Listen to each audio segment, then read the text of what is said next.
Okay, we're going to talk about fibromyalgia and its relationship to pain, because obviously people with fibromyalgia hurt, respiration or breathing, and just overall body function today.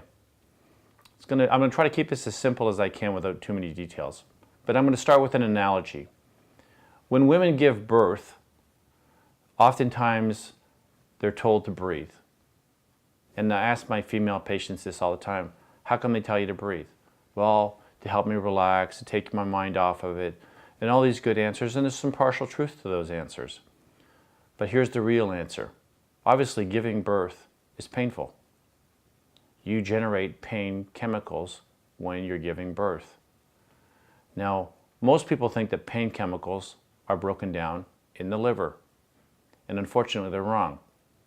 Pain chemicals are broken down in the lungs by oxygen.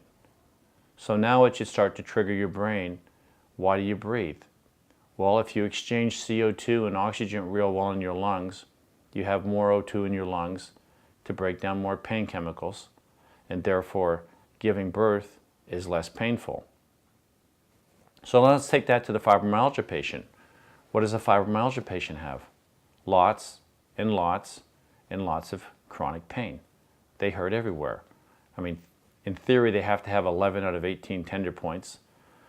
But even if they don't have fibromyalgia, if they hurt and they have pain, we know that they have pain chemicals circulating in their body. So the best thing you can do with a person who's in pain is get them to breathe. And you have to be able to assess their breath. So one of the best ways to assess breathing is to put your hands on your rib cage and have someone take a deep breath.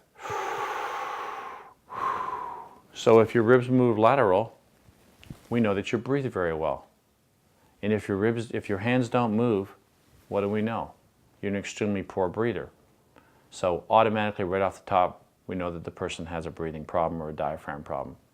So one of the best things you can do with a fibromyalgia patient or a friend that has fibromyalgia is assess them or help them assess whether they have a breathing problem. And if they do, they need to go through the videos, learn how to self-correct that, get a rib belt, and address the problem for where it is. You can give them all the nutrition in the world, which will help, but we need oxygen for so many functions in our body, it's not funny. If you oxygenate the tissues, they will do so much better.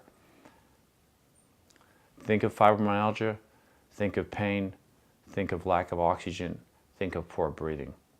Think of the diaphragm or the rib belt. Get proactive.